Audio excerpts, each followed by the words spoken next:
দেশের বিভিন্ন প্রান্তের পর এবার নদিয়া নাকাশিপাড়ায় থানার অন্তর্গত হরনগর পঞ্চায়েত চণ্ডীপুর উত্তরপাড়া গ্রামের মসজিদের সামনে এসডিপিআইয়ের উদ্যোগে ওয়াকফ বিলের বিরুদ্ধে বিক্ষোভ মিছিল অনুষ্ঠিত হলো। বিকেল 4টে নাগাদ চণ্ডীপুর উত্তরপাড়া মসজিদের সামনে ওয়াকফ বিলের প্রতিলিপি পুড়িয়ে ওয়াকফ বিলের তীব্র বিরোধিতা জানায় এসডিপিআইয়ের কর্মী, সমর্থক ও এলাকার সাধারণ মানুষ।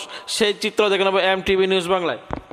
আমরা যে আজকে এই যে বিলটা ওয়াকফ বিল যেটা আজকে মানে সংসদে পাস করার জন্যে অধিবেশন চলছে, তো এই বিলটা পুরোপুরি মুসলিম বা একটি সম্প্রদায়ের উপরে টার্গেট করে এই বিলটাকে আনা হয়েছে। তাই এই বিলটা আমরা মানছি না, এই জন্যে যে মুসলিমদের যে সম্পত্তি রয়েছে এই সম্পত্তির প্রতি আমাদের কেন্দ্র সরকারের একটা কুনজর পড়েছে।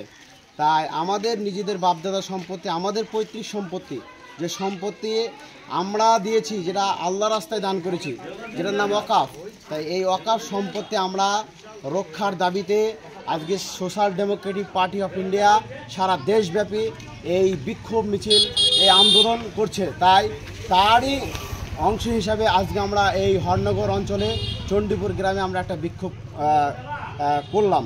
তাই আজ আমি কেন্দ্র সরকারের কাছে আমি বলতে চাচ্ছি, যদি এই বিল যদি প্রত্যাখ্যান না করা হয়, আগামী দিন social democratic party of India সারা দেশব্যাপী আবার বৃহত্তম আন্দোলনে যাবে। এই আন্দোলনের জন্য যা কিছু করার দরকার আমরা করতে প্রস্তুত রয়েছি এবং আমাদের এই সম্পত্তির ওপরে যে কেন্দ্র সরকারের যে হস্তক্ষেপ, এই হস্তক্ষেপ আমরা কখনোই মেনে নেব না। তাই এর জন্য আমরা আজকে এই প্রতিবাদ মিছিল করলাম।